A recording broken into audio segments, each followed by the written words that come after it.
bom povedal, da nisem Robi in Kata, sem samo Robi, ker v 15 minutih, če si deliva besedo, bo še več časa požrtka, gospoda pripravljala sva skupaj in v debati bomo skupaj sodelovali, veš pa Katja tam na koncu sedi.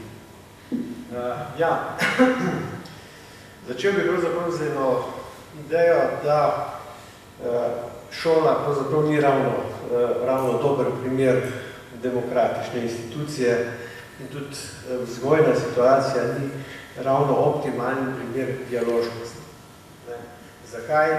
Prosto zaradi tega, ker če izhajamo iz teh klasičnih pedagoških pogledov, je tisto, kar dela učitelja ali pa šolo, neka asimetrija moči, glede na znanje, glede na izkušnje in tako dalje. In seveda klasična pedagogika, pa tudi druge teorije, recimo kolega Andrej je prej uporabljal izraz opolnomočenje, so bili vedno pripričani, da treba nekoga najprej pripraviti na to, da bo sploh lahko vzel vajeti v svoje roke. Tudi z te koncepti kritične pedagogike znotraj političnih teorij so pravzaprav temeljili na tem. No in ta način pogledov, pravzaprav se je potem v 20. stoletju praktično prebojil vse te ključne razvojno-psihološke teorije, na katerih so potem nastale določene pedagoške rešitve. In osnovna ideja je bila, dokler je otrok, naj posluša, to ni pedagogika poslušanja, ker ta predpostavlja, da poslušamo odrasli, ko se bo pa naredil, takrat bo pa pač lahko začel participirati. Zato je moja prva teza, da je osnovni pogoj, da sploh lahko začnemo govoriti o nekih bolj participatornih pristopih oziroma dialoških pedagogikah, bistvena sprememba v percepciji otroka oziroma pripoznanje otroka v nekakšni drugačni vlogi. No, če bi sledili malo tem najbolj tipičnim reprezentacijam, podobam otroka in otroštva skozi zgodovino, bi videli, da smo prehodili neko obdobje, recimo če vzamem samo 20. stoletja, ki postavi otroka v center, pod pogledom na otroka, ki je posebej ranljiv, ki ga je treba zaščititi, k pogledu na otroka, ki je zmožno, kompetentno bitje. Ta se začne pravzaprav uveljavljati še tam poznih 60. začetku 70. let in nekaj malega tega duha se potem prelije tudi v konvencijo o otrokovih pravicah, ki ne govori več samo o zaščiti in o skrbi otroka, ampak tudi o njegovi pravici do participacije. Da je zadeva resna, vam bom ilustriral na tem primeru. To je recimo ena risba otroka starega 1 do 2 leti, ki jo bi seveda običajno opisali kot tipično čačko, ampak vzgojiteljica, ki je prinesla to risbo pokazati, je rekla, to je otrokov prvi narek. Se pravi, njena ideja je, da gre za zelo smiselno, pomensko polno risbo, samo jezika ne poznamo. Kako je ta risba nastala? Otroci so poslušali eno deklamacijo, ki se glasi, miška je kašo kuhala in je tamale futrala. Temu je dala jest, pa temu je dala jest, pa temu je dala jest, pa temu je dala jest, to so ti krobci. Temu je pa vrat zavila in ga v luknico skrila. In ko so bili otroci pozvani, da napišejo, kaj so slišali, so nastale take risbe. Skratka, dokler ne gledamo, dokler ne poslušamo, dokler ne pripoznamo otroku, da je kompetenten, da zna poslušati, da ima zelo zgodaj razvite prosocialne motive, da je bolj pameten, kot smo mislili, da že v predšolskem obdobju pravzaprav razvija metakognicijo, išče pomene in tako dalje, takrat pravzaprav se z njim ne moramo iti dialoškosti. Da se to spremeni, se potem seveda pojavi cel kup teorij in tudi praktičnih pristopov, ki izpostavljajo pravzaprav podobne ideje. Tu je nekaj teh sicer bolj znanih svetovnih primerov predstavljenih, kot je recimo pedagogika poslušanja, ki se je razvijala v Italiji, v Reggio Emiliji, dialoška pedagogika, ki je ravno zdaj v velikem sponu.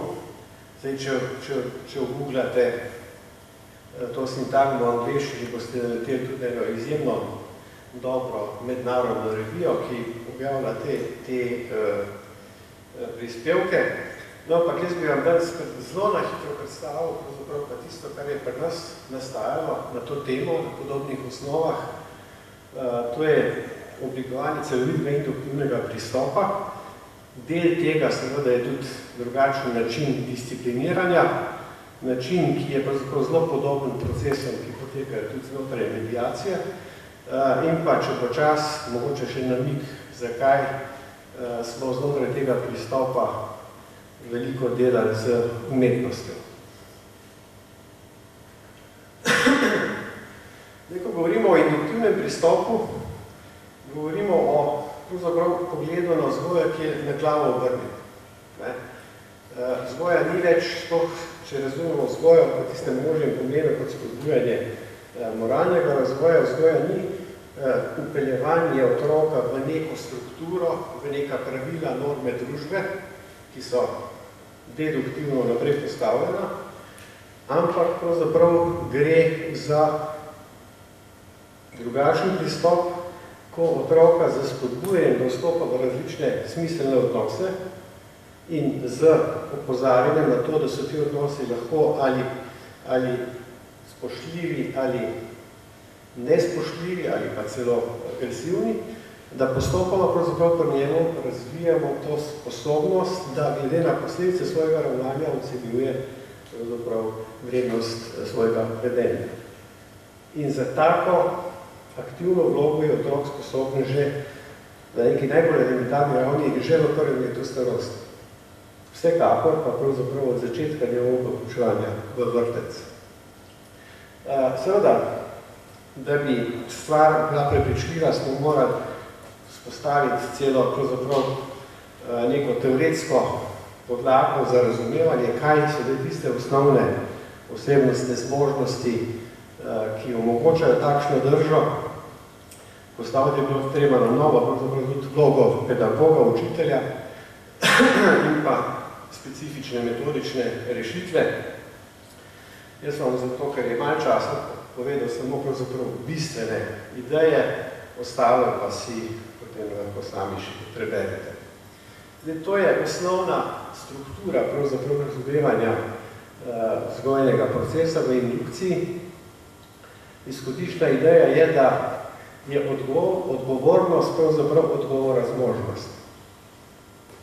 Se pravi, pri odgovornosti ne gre za to, ali sem sposoben korespondirati z nekimi pravili, normami, ki jih je nekdo drug postavil v kulturi, ampak je odgovornost primarno vprašanje, kakšen odnos postavljam do bližnje osebe, do skupine, v katero sodim, do okolja in nenazadnje tudi do samega sebe. Se pravi, da je prvi korak v vzgoji k odgovornosti spodbujanje otroka na vstopa v različne odnose. Ker dokaj ne vstopa v odnose, pravzaprav odgovornost ni nekaj smiselnega. No, ko začne vstopati v odnose, ko se znebi strahu pred neznanimi situacijami, nastopi tista druga faza, na otroku predvsem s to konsekvencionalistično logiko pokažemo, da so različne dejavnosti, da imajo različne izhode. Da so določene dejanja zaželena, dobrodošla, druga seveda so razdirana, agresivna in tako dalje. Tudi zato ima otrok pravzaprav kapacitete že zelo zgodaj. No in tretja faza potem nastopi, ko otrok z različnimi konkretne izkušnje, ki so lahko izkušnje z samim svojim vedenjem, pa tudi izkušnje, ki jih pridobiva preko recimo drugih medijev, kot je kaj se pripovedovanje zgodb in tako dalje, postopoma pravzaprav te dogodke začne povezovati v neke smiselne strukture in tako nastanejo norme vrednote. Se pravi, vzgoja ne izhaja iz tako postavljenih norm, ampak pripelje pravzaprav posameznika, da jih sam začne graditi. Ta model smo uporabili za osnovo delovanja v enem muslimanskem vrtcu, Vodpad. Bil je tudi spremljan empirično in pokazal se je seveda tudi na recimo meritvah socialne zrelosti, da je v bistvu zelo uspešen. Znotraj vsake vzgoje seveda je pomemben element tudi discipliniranje, se pravi, tisti način ravnanja, ko moramo vstopiti v situacijo, ko gre nekaj narobe. No, tu je druga struktura, ki je v bistvu struktura induktivne discipline. Ta ni bila izvirno naša, pravzaprav tiste prve tri elemente je spostavil en znan psiholog Martin Hofmann že tam v poznih 60-ih letih. Mi smo samo dodali pravzaprav še neke ideje za naprej. Ampak osnovna ideja je taka, da ko otrok svojim dejanjem povzroči neke negativne posledice, namesto da mu razlagamo, da ga prepričujemo, zakaj nekaj ni prav, ga prisilimo, da se sooči z posledicami ravnanja. Se pravi, pozornost mu usmerimo v te negativne posledice in če mu za situacijo ni vseeno, bo pravzaprav ob pogledu na to napetost, na distres bližnje osebe ali skupine, tudi sam začutil podobno reakcijo. Ker pa ne želi vztrajati v distresu, se ga bo skušal znebiti. Kako? Da išče način, kako popraviti napako. To je tudi bistvo pravzaprav restaurativnega koncepta pravičnosti in isti proces, tu sem delal ene raziskave s svojimi študenti, se pravzaprav odvija v vsaki uspešni medijaciji. To metodo poznate, tako da ni treba razlagati. No, še zadnja ideja, zakaj umetnost? Zato, ker sam izhajam pravzaprav iz tega, da je vsak umetniški dogodek pravzaprav dialoška izkušnja. Neka dinamika odnosa med umetnikom in odjemalcem umetnine in da v tem dialogu seveda so vsi v vseh vlogah vedno aktivni, eni ustvarjajo neke nove pomene, drugi jih interpretirajo, poskušajo razumeti in v tej interakciji pravzaprav je veliko priložnosti, da se tudi otrok že v zgodnem otroštvu lahko zelo aktiven. Samo še zadnji primer. To je recimo primer take komunikacije 5-letnega otroka z znanim Munkovim krikom. Ko je ena deklica to sliko videla, je hitro smukala in je potem začela po njej čačkati in nastala je ta, kot vidite, vijolična packa. Seveda, otroci drugi iz ulica niso vedeli, zakaj gre. Niso prepričani, da gre za nek vandalizem, ker je na skrivaj punčka vzela to sliko, da je počeškala, da to ni več prava umetnina. Ampak kasneje se je izkazalo iz pogovora, da je punčka želela narisati vijolični šal in ko so jo vprašali, čigav je ta šal, je povedala, da je to šal njene mamice. Ker je pozbiteljica vedela, da je njena mamica pred kratkim doživela živčen zlom, da je bila hospitalizirana in da je punčka bila takrat prisotna, ko se je to zgodilo, je bilo jasno, da je v komunikaciji z to podobo ta deklica lahko sprožila nek proces predelovanja te travme, ki je popolnoma enak, kot ga delamo recimo v terapiji s pomočjo umetnosti. Samo da se je zgodil samo v sebi. No, to so načini, kako pravzaprav pripeljemo dialog v pedagogiko. Hvala lepa.